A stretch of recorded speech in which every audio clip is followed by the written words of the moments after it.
கடைகள்ல வந்து ரேஷன் கடைகள்ல வந்து எவ்வளவு பணியாளர்கள் வந்து குறைவா இருக்கனால ஒருத்தரே வந்து 3 ரேஷன் கடை பார்க்க வேண்டிய சூழலா இருக்கு. தமிழ்நாட்டில் பல இடங்கள் அந்த மாதிரி தான் இருக்கு. ஏன்னா அதனால வந்து பொருட்களை வந்து சரியா வாங்க முடியாது. 3 நாளெல்லாம் இல்ல, 3 கடைக்கு ஒரு ஆளு 35,000 கடைகள் இருக்கு. 35,000 கடைகள்ல இப்ப வந்து வேக்கண்ட் நீங்க பாத்தீங்கன்னா ஒரு 2,500 வேக்கன்சி தான் இருந்துச்சு. 2,500 வேக்கன்சிக்கு அந்த காலி பணியிடங்களை நிரப்புறதுக்கான தேர்வுகள்லாம் நடந்து இப்போ கூட தேர்தல் முடிவுகள் ஒரு சில மாவட்டங்கள்ல வந்துருச்சு. வந்துடும் பற்றாக்குறை என்பதே இல்லாமல் இருக்கு. இதுவரை 12,000 நபர்கள் இந்த துறையின் சார்பாக பணியமர்த்தப்பட்டிருக்கிறார்கள். முதலமைச்சர் அவர்களும் அறிவுறுத்தி இருக்கிறார்கள். இதன் மூலமாக பற்றாக்குறை என்பதே இல்லாத ஒரு துறையாக இந்த துறை இருக்கிறது. 3 கடை 4 கடை பாக்குறதெல்லாம் நீங்க ஏதோ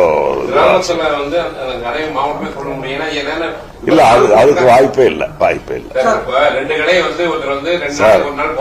நான் தெளிவா நான் சொல்றேன். அது பகுதி நேர கடைன்னு கேட்டிருப்பாங்க. அந்த பகுதி நேர கடைனா மாசத்துல ஒரு நேரமோ 2 நாளோ அந்த மாதிரிதான் போட முடியும். மற்ற பிரதான கடை இருக்கு. பிரதான கடை ரெகுலரா திறந்து இருக்கு. ஒருத்தர் பாக்குறாருன்னா ஒரு மெயின் கடையை பார்ப்பாரு, 2 பகுதி நேர கடைன்னு பார்ப்பாங்க. பொதுமக்களுடைய தேவைக்காக 100 கார்டு 150 கார்டு இருக்கிற இடத்துல கூட இப்ப கடை கேட்கறாங்க. அப்படி கடையை கொடுக்கறப்ப என்னன்னா அவர் மாசத்துல 1 நாள் 2 நாள் தான் இங்க போவாங்க.